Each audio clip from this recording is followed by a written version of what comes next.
No one has joined yet. Four other. Okay.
We're gonna wait for some more people to join, then we'll start.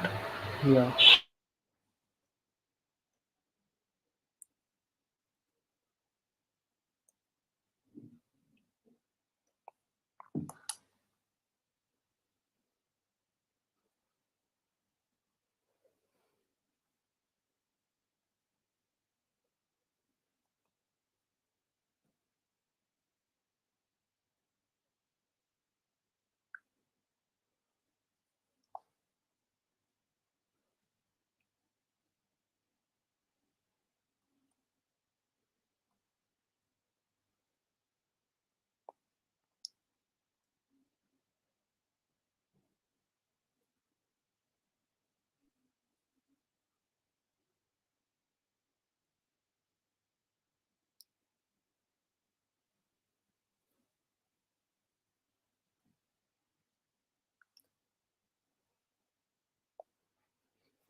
I guess we can start now.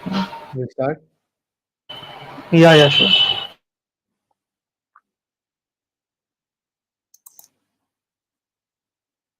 Uh,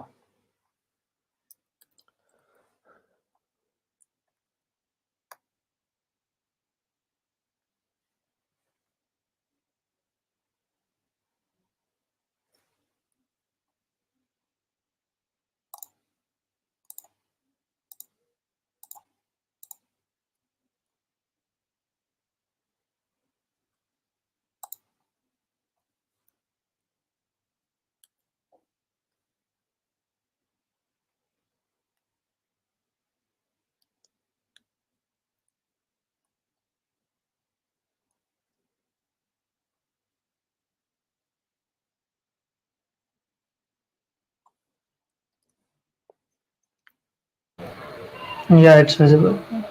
Yeah. Okay, guys, can you hear me? Hello, everyone. If you guys can hear me, just say yes on the chat.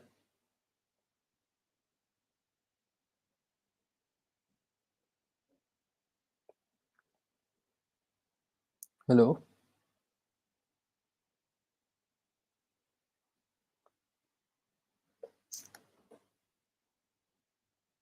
Okay, yeah. Okay, good. So let's start. First of all, cybersecurity is a very, very vast field. So I'm going to give you an overview of what it really is. And to understand everything in cybersecurity, you need to understand the underlying technology because technology has been built on top of the previous technology. So let's begin with an overview of our cybersecurity course. So let's start with the birth of computers. So that all deals with the binary stuff. And in this, I'm going to emphasize one point is that to switch to a free open source software like Linux, because a Linux environment will help you go through every single part of your system. You can break and join and you can learn and you have a complete control over your PC. And on top of that, with a free software, you also have free flow of knowledge because people will contribute a lot of their expertise in this field, like patching the different bugs in the Linux kernel, and that has made Linux one of the most widely used kernels in the entire world. And then with the Linux kernel, I'm going to start telling you that if you want to learn programming and if you want to learn binary exploitation, obviously you guys would have heard of the NSA. NSA has all these backdoors into everyone's mobile phones, web browsers, and all those conspiracies you see on the internet. It's or WannaCry. It was this thing, a ransomware that was encrypting every user's data unless they fulfill their needs. So to understand all this, you need to understand the C language because when computers were being made, C language is such a beautiful language that whenever these guys started coding, the software developers, they started coding the operating systems, the kernel, they developed the C language, and on top of that, they used C to expand C. So if you go and disassemble your kernel code that you can see on Linux, you will understand that there are C libraries used, and then C functions are also used on your operating system. So C, you can say is, yeah, as it's there on the PPTs, it's machine code's understandable sibling. People always prefer it. If I personally am more attached to binary exploitation. So if from someone's point of view who has done some binary exploitation, I would say that understand assembly, learn to program in C, and then on top of that, since C has lot of features that have been a disgrace to the software industry. Mm, let's say the buffer overexploit. Everyone has heard about this at one point in their lives.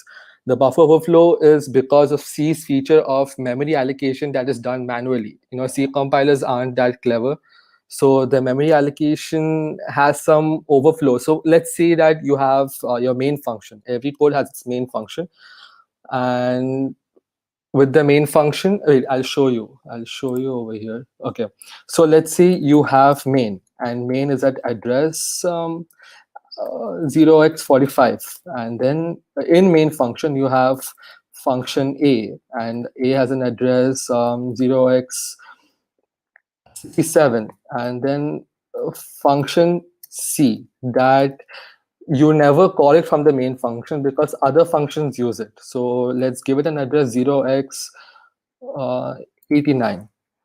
So every time, whenever you call the main function, usually the C code will have some, C code will call its own functions. Let's say scanf. So when you scanf has its own vulnerabilities. It has its own features.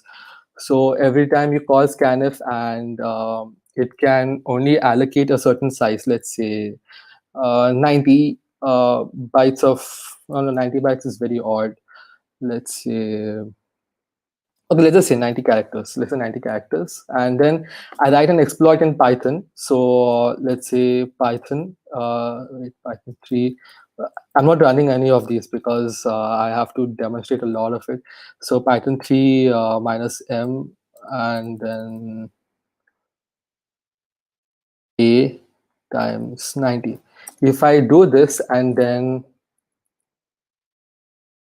yeah, if I do this and I pipe it, this is one of the additional functionalities you'll learn in Linux, is when you pipe it to your vulnerable code, that is this entire thing. When the main function does a scanf, and you go to this segmentation fault. So when segmentation fault happens, everything starts leaking. So you guys would have heard of. So when you jump from the main function to function A into the stack, the last piece of code on the main function is stored. So let's just say, okay, yeah, mains last function. I just want to make it readable, so I'm writing like this. And then after that, in the stack, yeah, that is stored. So every time you exit function A, you go back to the last function and you resume your program. But then what if I overflow A with more than required number of inputs? So when that happens, your instruction pointer doesn't know where to return. At that point, you target it with your special code, or with the given address, like let's say 0x89. So when that happens, instead of jumping back to main, which it should do, it jumps to this function C. And so with such exploits, you can develop many more exploits. Like you can write your own function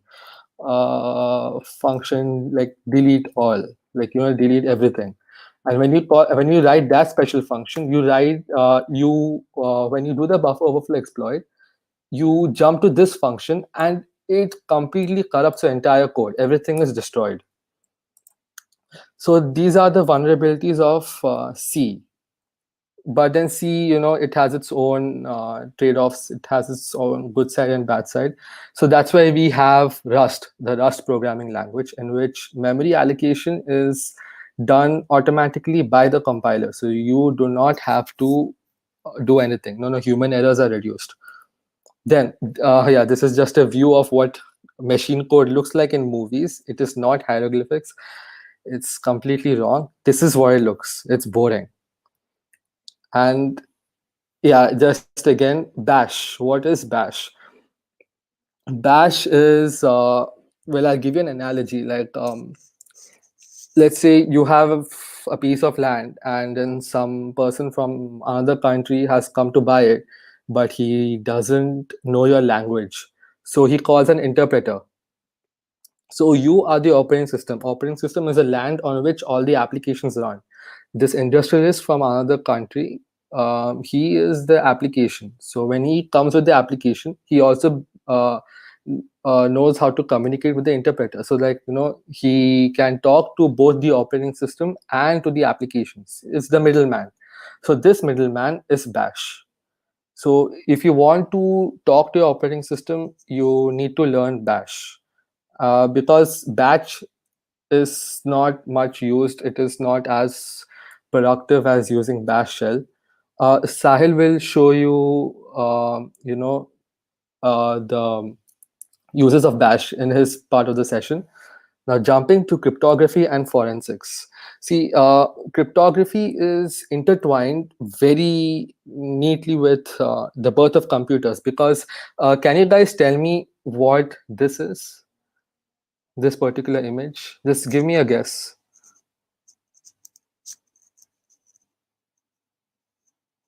Hello? Say anything. Just wait 20 seconds because it's getting delayed a bit. Yeah.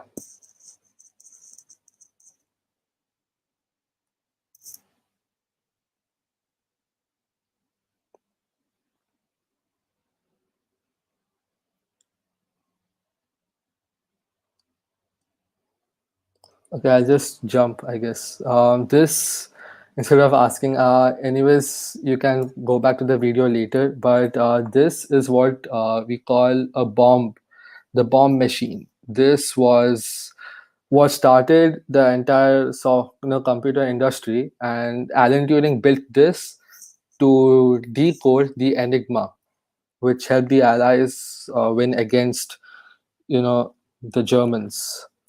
And then after this you'll see forensics. I was talking about forensics, in which this is steganography. So what is the beautiful part about forensics is that you hide information in information. You guys check this language out, white space. So using white space you can write your own code. It's invisible code embedded in your any code like C code or Python code, and when you run it, you're like, the user wouldn't know, but if he has a white space interpreter, then it'll execute its own code. So okay, here I have a sample this thing audio. It's very noisy, like, my ears started bursting when I heard this. Then I added a spectrogram. So when I added a spectrogram, you guys will see that there are some discrepancies at the bottom of it. Wait, I'll switch back. Yeah. So you see these red dots. That is what is the hidden clue in our forensics quest. So that is where our information is embedded. So once I zoomed in, I saw that it looks like a bunch of letters. So I changed the colors, the color scheme, and here look what happens. I can see an M, a 4, an H, Y, and a 3, and on and on and on. So it actually said maybe underscore not underscore something. It was very hard to solve. And yeah, so this is basically what forensics is. Forensics is hiding information. It is dependent heavily on mathematics, so you cannot just jump into forensics. You need a lot of mathematical knowledge and the knowledge about different kind of technologies, like how PDF works, then how then image the vectors and images work, and the maths behind it. Then you can start developing all this. And on cryptography, if you would want to talk about, is that cryptography started after World War I. So after World War II, it was that the American government made it part of the Arms and Ammunitions Act. So cryptography was basically considered a military tool till it became public when the American encryption method didn't hold for so long.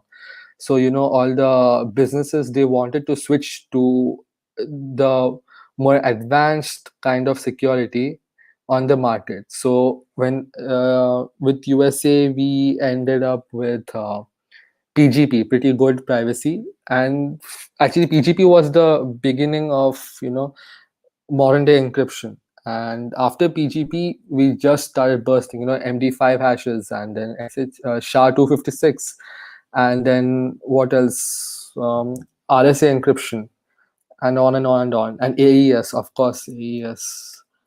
And then came networking. So networking was a very interesting part. It opened worlds because computers started communicating, but then there were many flaws. We had attackers. When computers came, when networks came, mostly people were very new to computers, and it was closed in systems like military operations used to use it, or for scientific research they used to use it. But then when it slowly became commercial, we had the problem of privacy.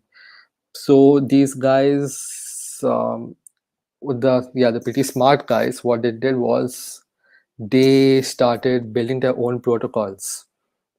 So if I talk about the protocols, well, TCP/IP, it started the internet, and then actually, if you talk about networks, it's not about just www, it's like the entire internet.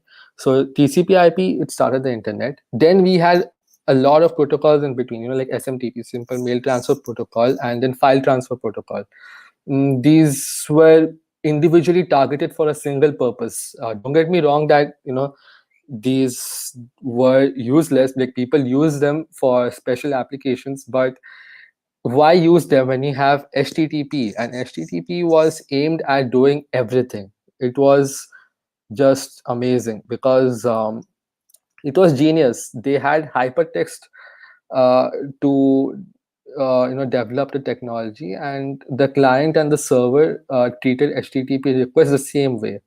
So SMTP and FTP, usually it is much more complicated, but HTTP, it works the same on both ends. And on top of that, it's a very simple technology. But then with HTTP, they didn't find one problem, and that was discovered in 1990s, and that led to the worst thing in network history, and that was we had a lot of attacks because HTTP wasn't secure. So here I have a server and a browser and an attacker. So the attacker can be a ISP. Usually it is the ISP or a skilled hacker, but then when the attacker usually does all these attacks is because server and browser, the information that is passing through them, it is not encrypted, and that was back in the 90s. Not It's not now.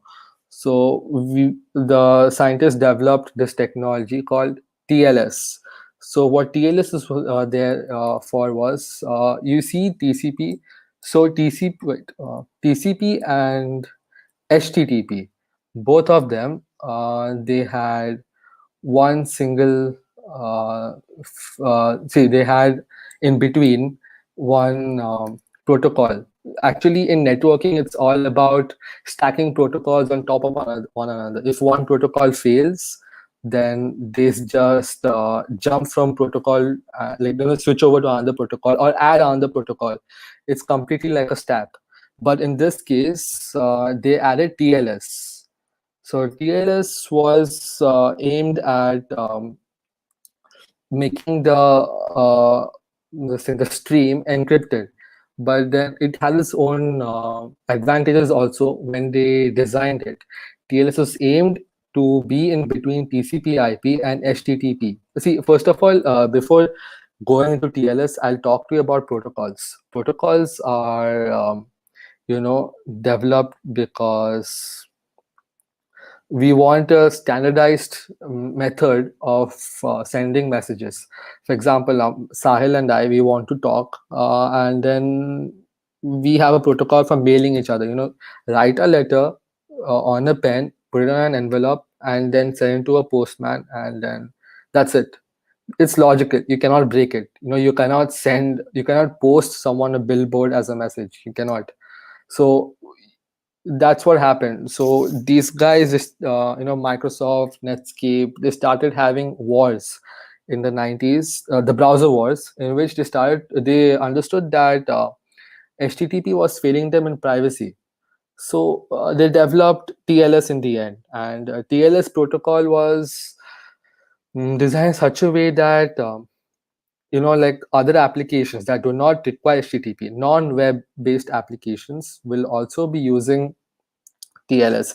Let's say your Tor browser. So your Tor relay network. So Tor, it has volunteer computers that only use TLS, nothing else. It's just TLS, and then only the both node, the ends. The ends will be using HTTP.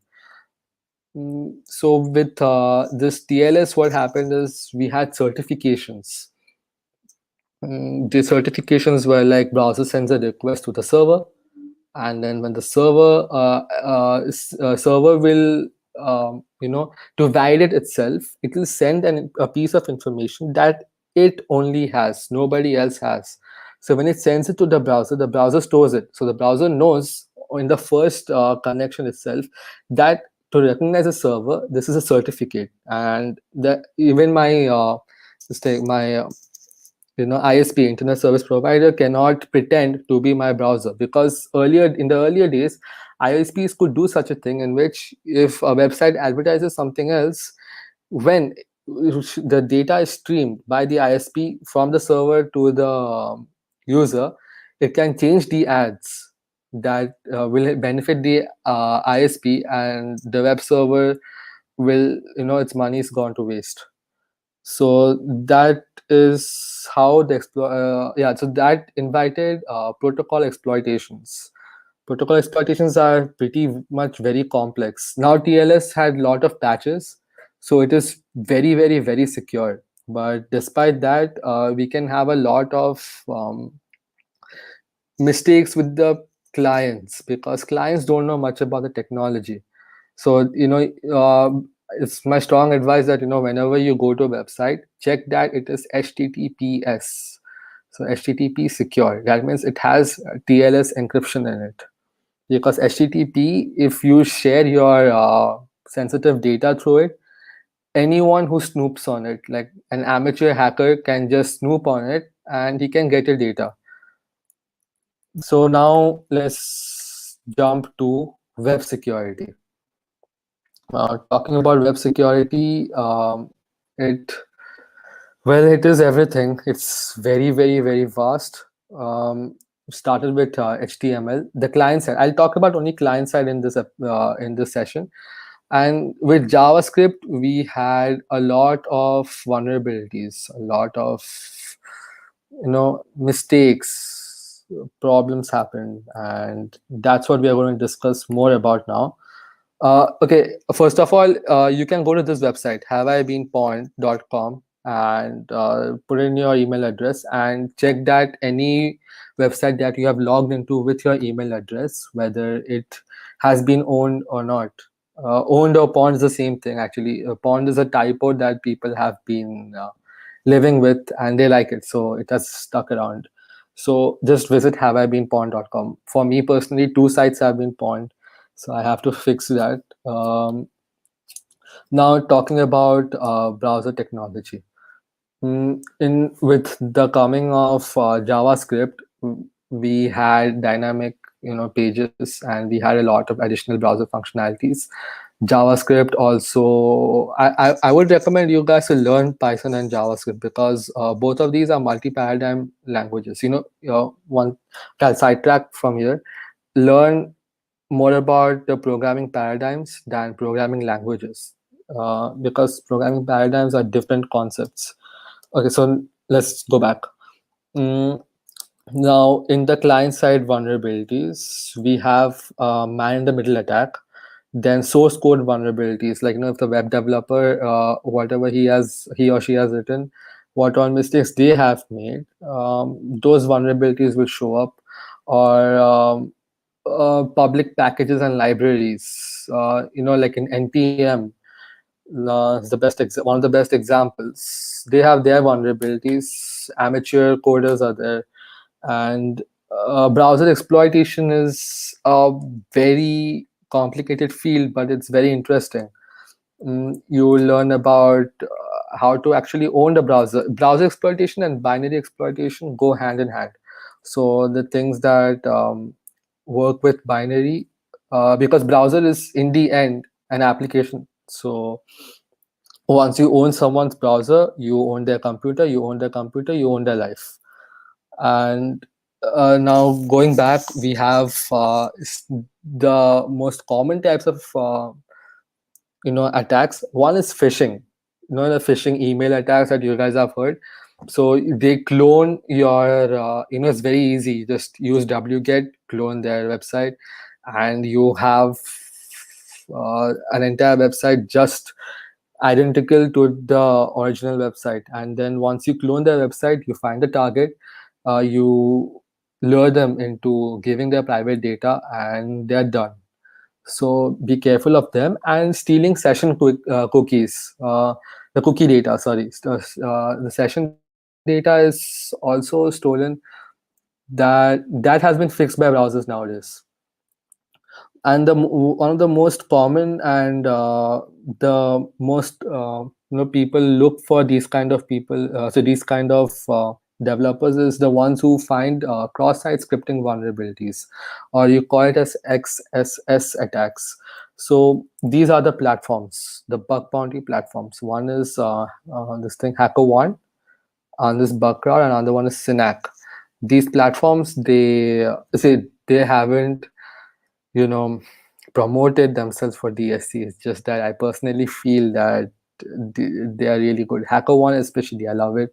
uh, they have a lot of papers that you can read. So these bug bounty platforms, if you feel you are good enough for exploiting JavaScript vulnerabilities, cross-site scriptings, and obviously everyone has heard of SQL injection attacks, then go ahead, earn some money.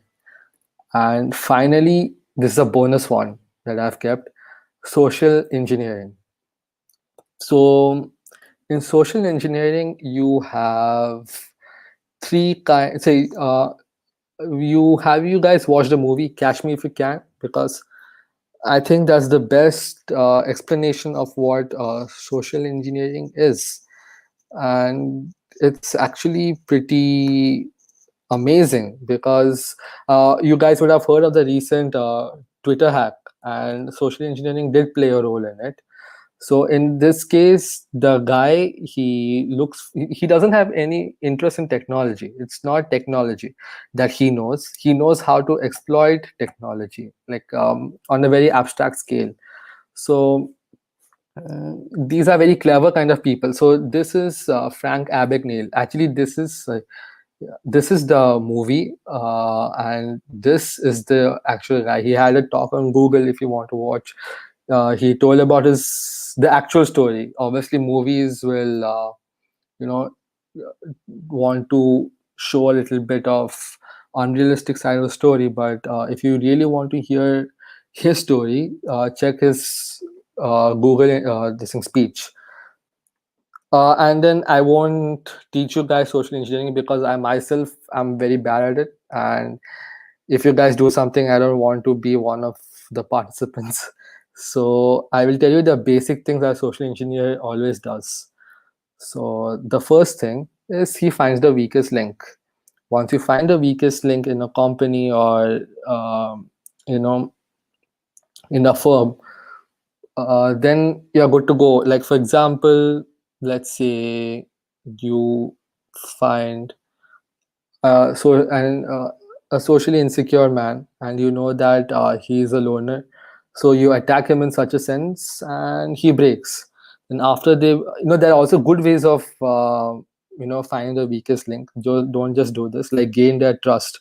Once you gain their trust, the information it spills out, and when it spills out, you get possible passwords, like their favorite pet kids names, or birthdays, or favorite songs, their grandparents names, and you can try it out, find the password, because most people do not keep 10 or 12 digit or 8 digit alphanumeric passwords. They keep it as a Fluffy, my dog, or Queen, uh, like Queen, yeah, just the band.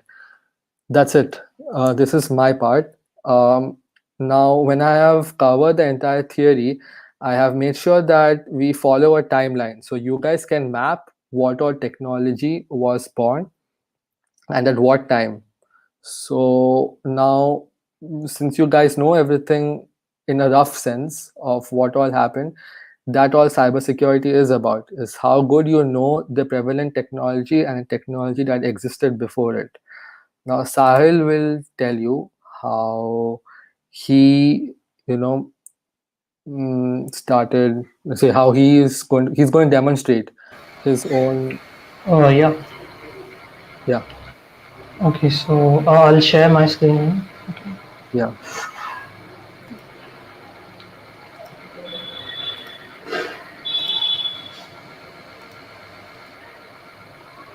My screen's visible, right?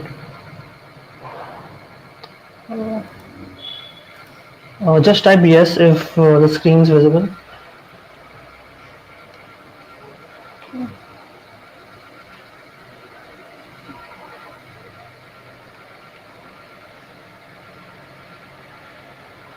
Okay, so it's visible. Okay.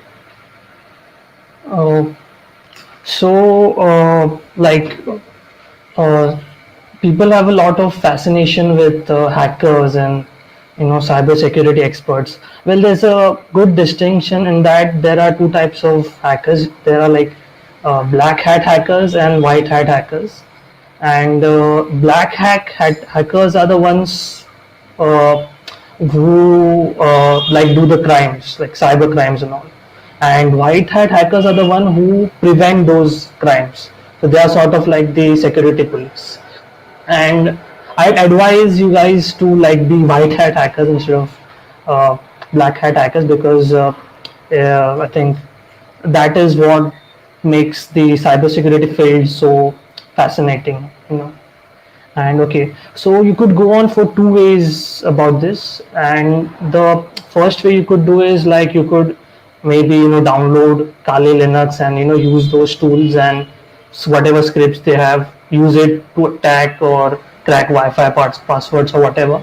But that's not very useful, I'd say. Then you would be called what is known as the script kiddie.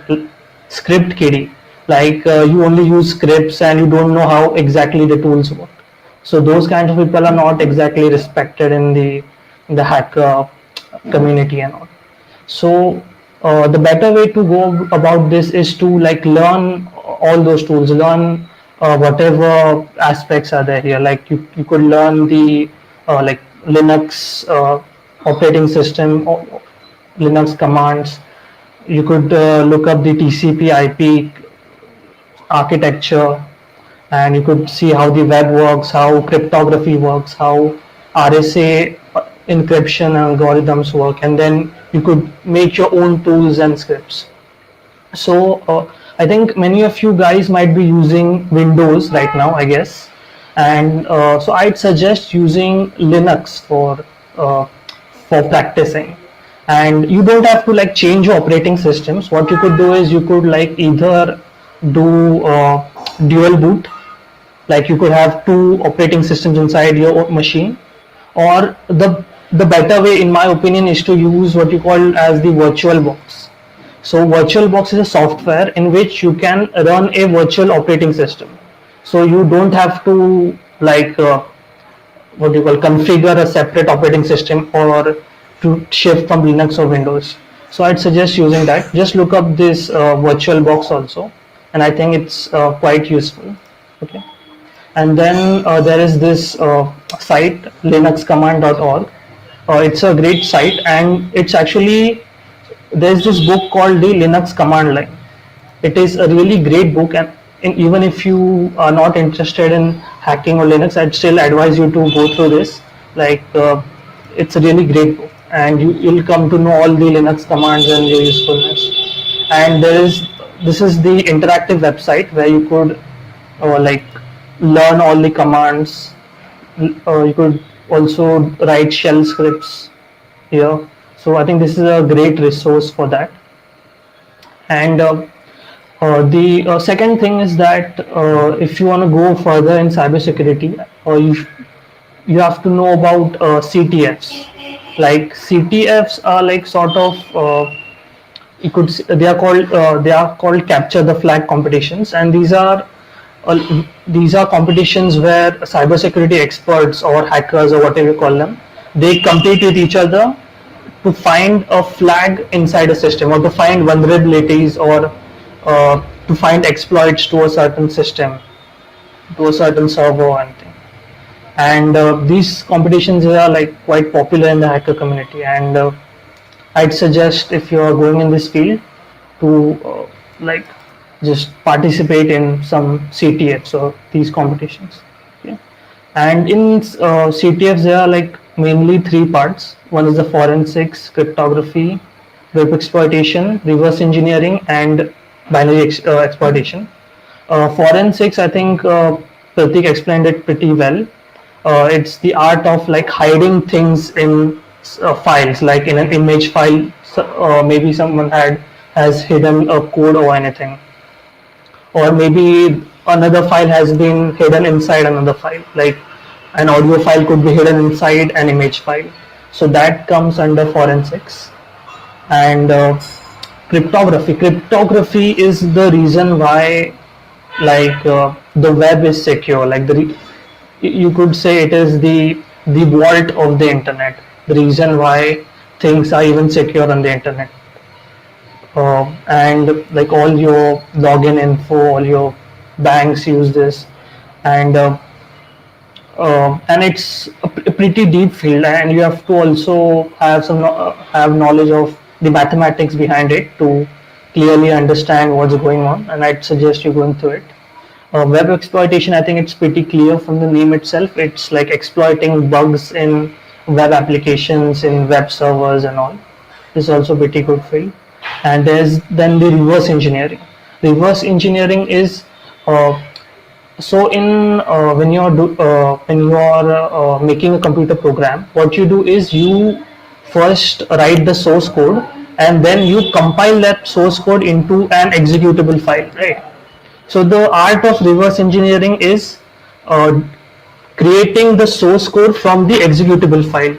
Like, you reverse engineer the source code from the executable file, or the file that they have made. Okay, and that's also pretty fascinating field. Binary exploitation is about uh, it's about finding exploits in machine code itself. Like like Prateek talked about machine code before. So machine code is the code that the computer understands, things like assembly code and all. And so you have to find exploits directly in that code, and that is the art of like binary exploitation. Like suppose if an application has a password, and maybe you could find such an exploit in such a way that you could gain access to that password without like knowing the password. So that comes under binary exploitation. And in the presentation we have like given a lot of links to a lot of different resources. One good resource I'd suggest is this tryhackme.com. It's a pretty great site for beginners and even advanced level hackers. Like you could learn a lot of things here. Suppose they have these things called rooms, and in that rooms you can they give you instructions, and you have to follow these instructions to complete the rooms. Like, there's one for nmap, metasploit. These are tools which are used uh, during exploitation. And in the rooms part, I'll show you. There are a lot of rooms in here. Like, there's also the Linux room. Here you can like learn Linux as well. And like, you are given tasks and you have to complete those tasks. They teach you every command, like SSH command here, ls. So I think this is a pretty good, like, at least the free version of this is really great. And we also provide other resources as well.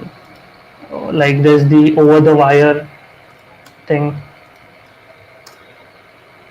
These war games, like these are they have hosted a server, and you have to clear those levels to go into the next level, and these are pretty good challenges, and I'd suggest you to go to that. And now I'm going to do a room in tryhackme, and it's going to be this one, the simple CTF.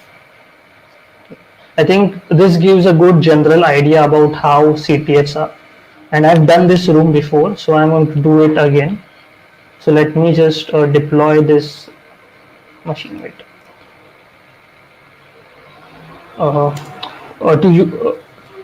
To use the rooms, you have to they give you a VPN configuration file, and they explain how to use it. You have to do that. So I'm going to deploy. It takes a few minutes, around 1 minute. So in this, what happens is they give you a server. It's a Linux server, and you have to find exploits in it. And you can use any tools you want. And generally, for exploitation, the way we go for it is, first we do scanning. Okay, we find out all whatever vulnerabilities the server has. Then what we do is we try for gaining access, like how we could gain access to this server, right? And the third part is to escalate privilege, like how you could escalate your privilege. Like uh, in Linux, there's this thing called user privilege, in that the root user, that means it is like the admin, it has the highest amount of privileges. So you could uh, like you could do anything, can use any command using that privilege, like, and you get the executive command using that. But if you are not the root user, then some commands are restricted. That is how Linux works generally. And okay, so my machine is active and this is its IP address. Okay, I'm going to copy that. Okay, so first thing is we are going to like scan this machine. So for that, there is this pretty popular tool called Nmap. It is a great tool. It scans the server for all the vulnerabilities. It will show you all the ports. It will show you whatever, like ports and whatever directories are there in that server. So I'm going to do the Nmap scan now. Okay. So so it has discovered a TCP port at number 21 and a port on port number 80 and 222. So we can search what these ports are, right? So let's see what port 21 is. Okay. Okay, it's an FTP port used for file transferring. And which other port is there? It's port number 80.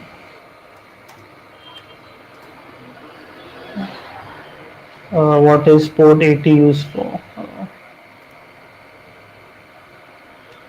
Okay, it's used by hypertext transfer. So it is a HTTP port. So basically to host a website.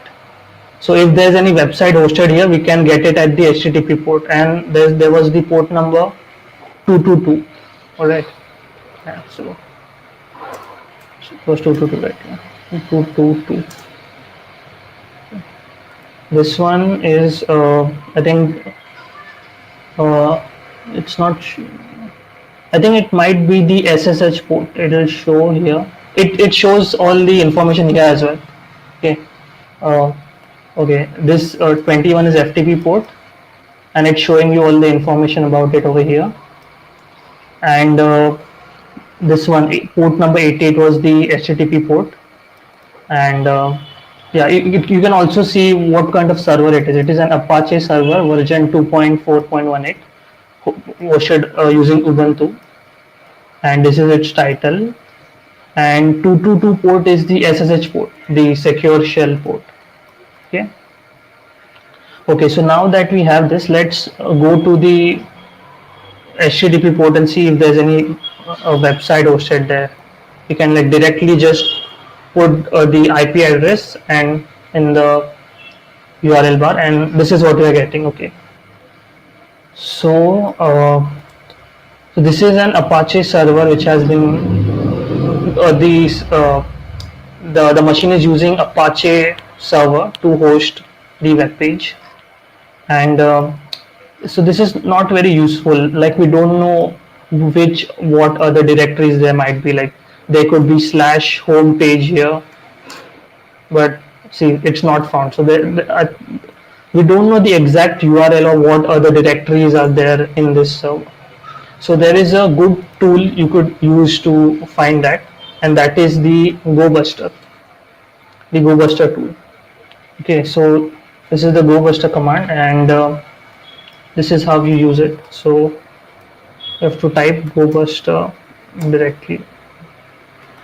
The URL is this,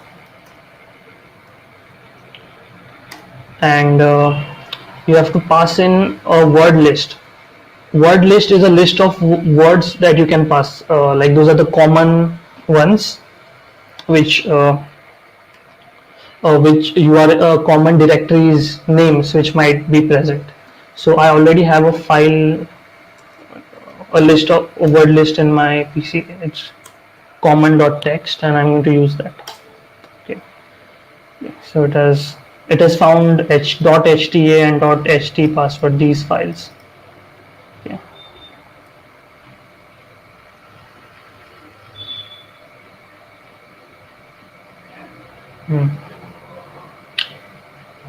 It's scanning the server for directories and files, and these are the files that we are getting.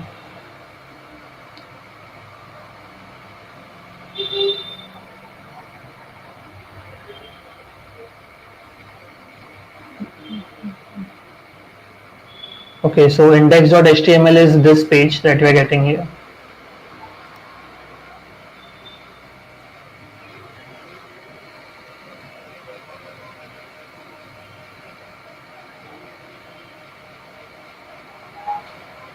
Let's see if there's anything else.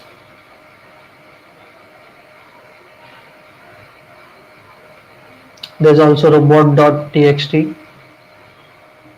You guys might know about robots.txt. It's basically a web crawler, you could say. Like like if the Google search engine is scanning your website, then this robot.txt tells it which files to avoid. Like it's showing here that disallow this. Okay.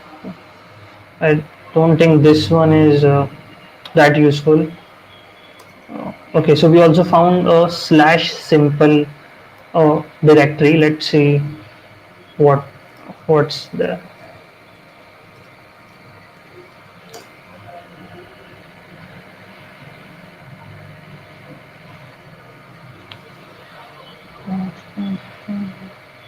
Okay, so we have so there's a website hosted on this server on the URL /simple, and it's using a CMS, a content management system. So this is sort of like a WordPress. You might have heard about it. It is used to make websites. Okay, so we have to find an exploit in this CMS. All right. So the first thing, if you want to find an exploit in a particular system, like may it be any JavaScript or any web application or web server, then first thing you need to know is what its specifications are, what is the version number, or what programming language it's using. So down here you could see that, let me zoom in a bit.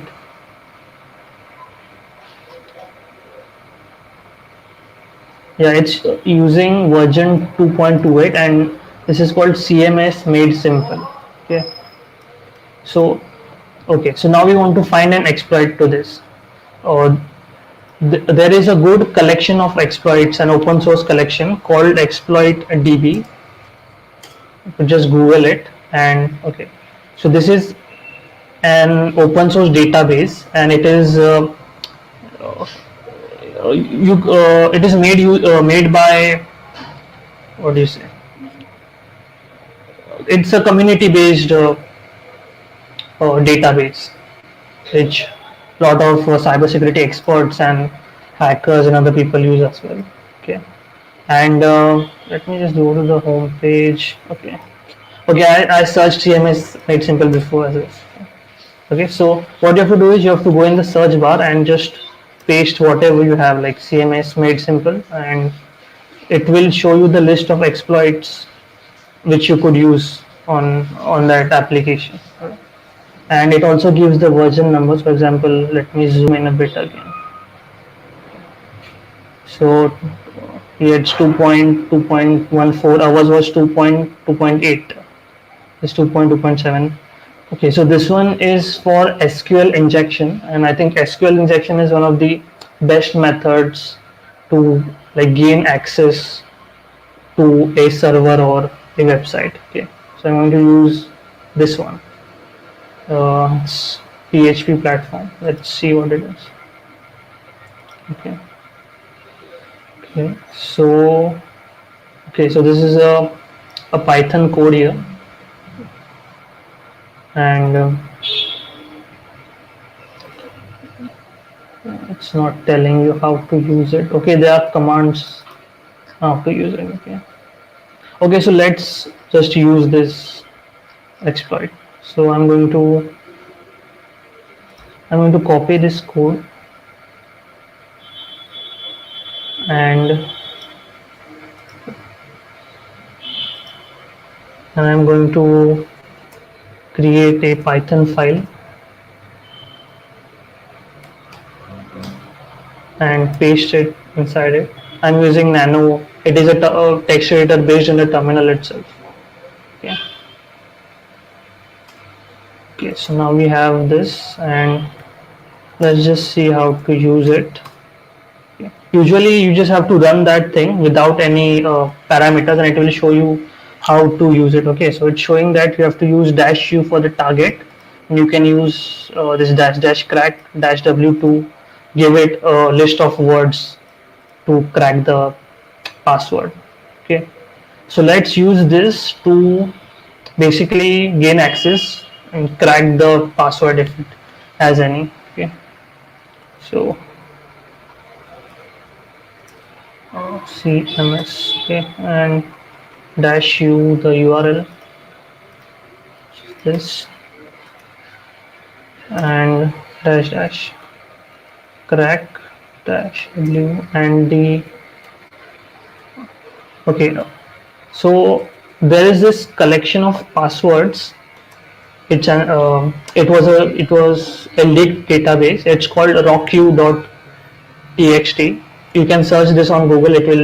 It's a list of many common passwords that were leaked before, and you can use that to crack it.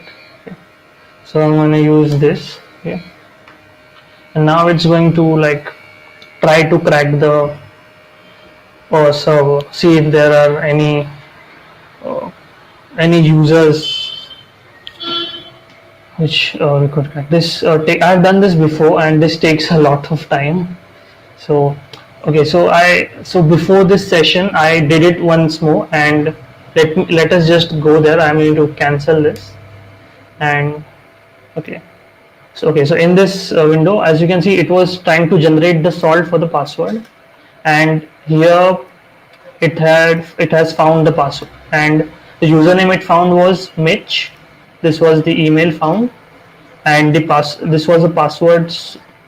I don't know, I guess this was the salt, I guess, and this is the actual cracked password secret. Okay, so now we have the username and password. So this and we when we used nmap, we saw that there was a port at port number 222, which was an SSH port. So let's try SSH using secure shell to log into that server.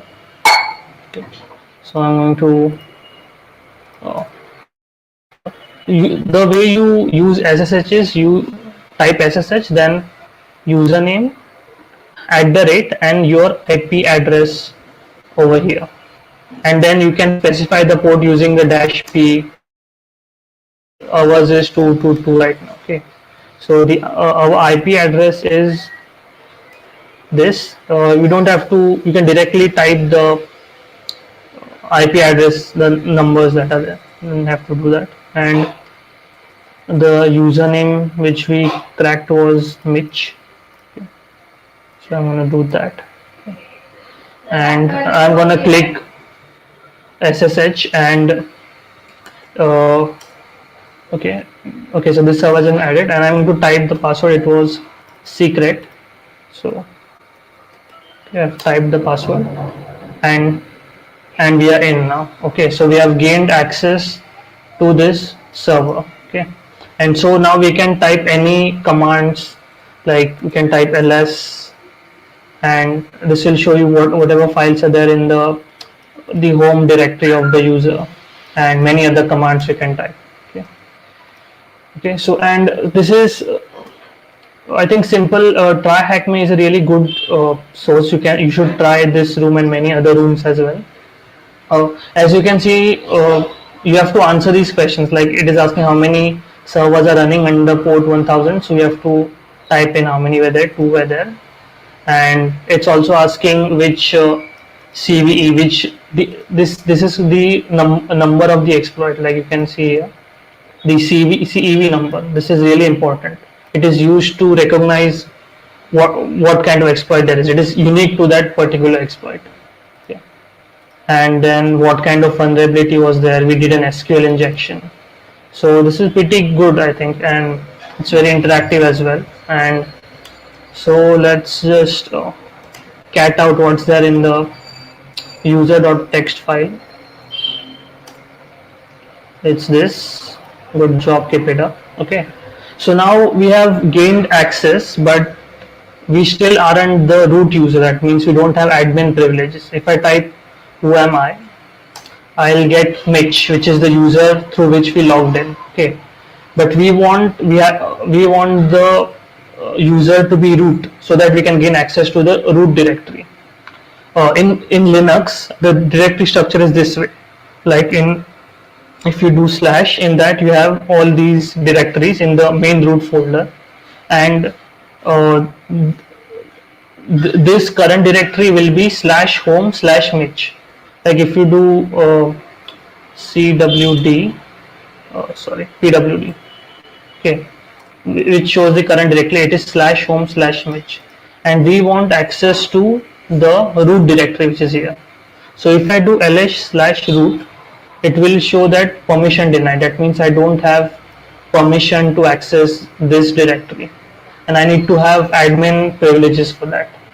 And for that, there is the Linux command of sudo. Sudo command basically makes you the root user. Like if you have root privileges, if this particular user has root privileges, he can use the sudo command to use those privileges.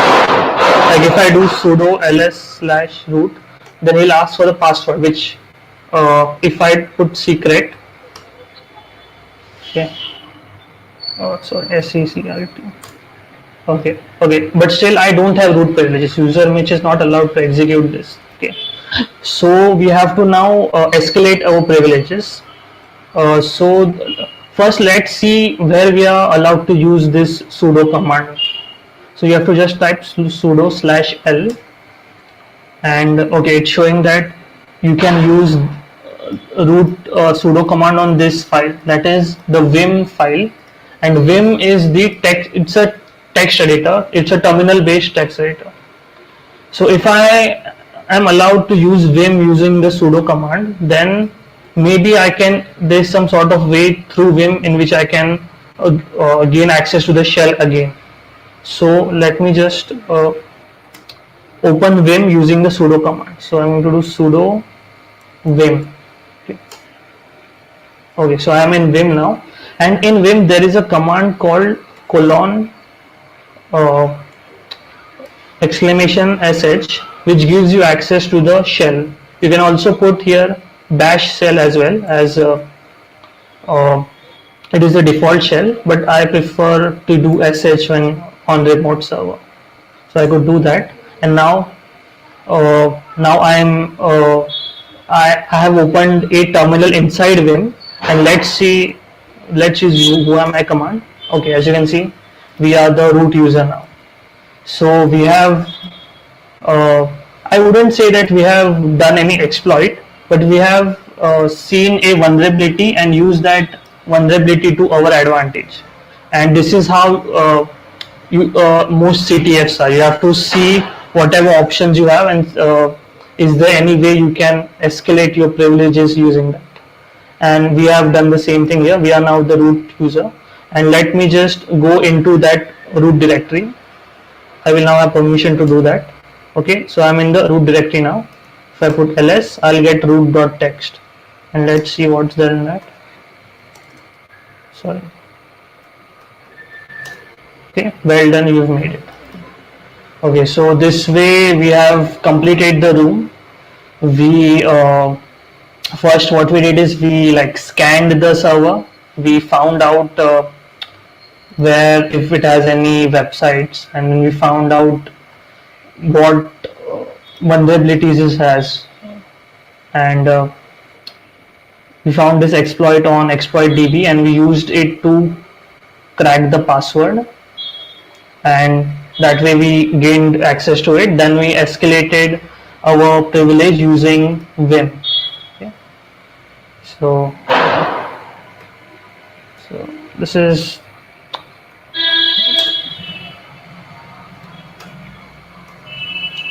okay. So this is how we do it. So this was the example. So I'd suggest you to go through these. And one more thing I want to show you is the Pico CTF. Let me just close this. Yeah, this is a good place for beginners to if you have just learned Linux and you know basics of CTFs, then you can go to this website. I have posted all these links in the presentation in the PPT. You can We are going to share it with you after this session, and you can see everything in that. You can see all the resources in that.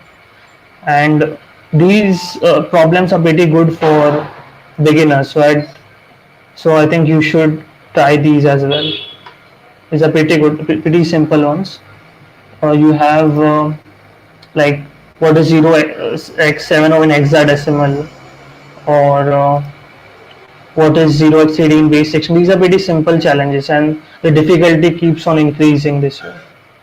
So yeah, so that is it. Just take a look through all the resources that we have given in the PPT, and this CTF learn is also pretty good. I think this is also good for beginners, and I started with these challenges only. These are pretty good to start with, and there's also a few roadmaps that I have posted in the PPT. Okay, so uh, web and privilege escalation, binary exploitation, reverse engineering, and yeah, just go through all these links. And so that's it for me. And okay, so if you guys have any questions, then you can ask me. If you want to ask about anything related to cybersecurity or CTFs.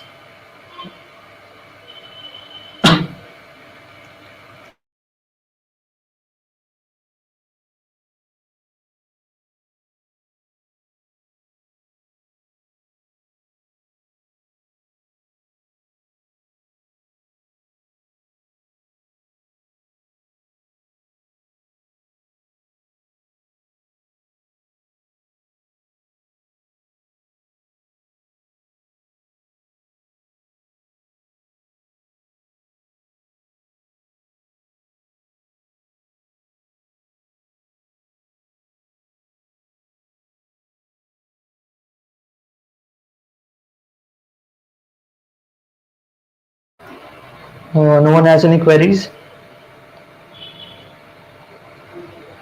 And that, let me just share the PPT in the chat.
In reverse engineering, yeah, as a career option, yeah, cybersecurity is a pretty big field these days, considering the like number of tech companies are getting bigger. So the cybersecurity field is also getting pretty vast right now. And I don't know about specifically reverse engineering, but it's a pretty great career choice if you're going into the cybersecurity field.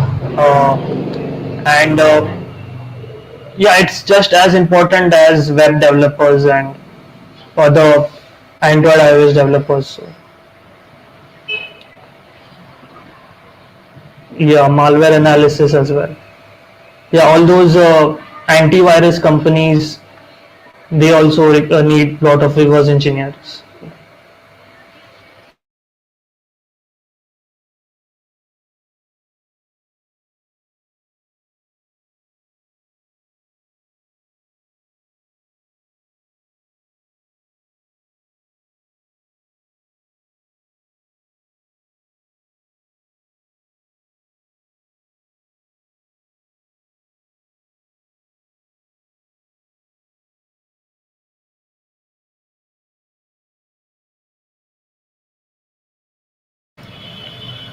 Any other questions?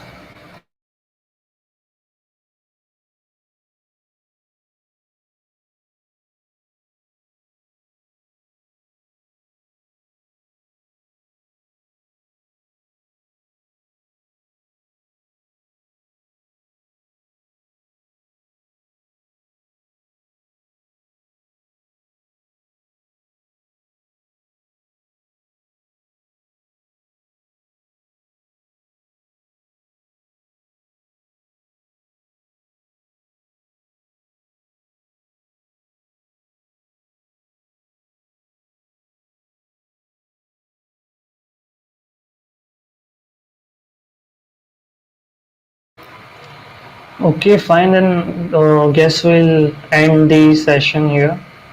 If you have any doubts whatsoever, you can ask on the WhatsApp group or you could message us. So thank you guys.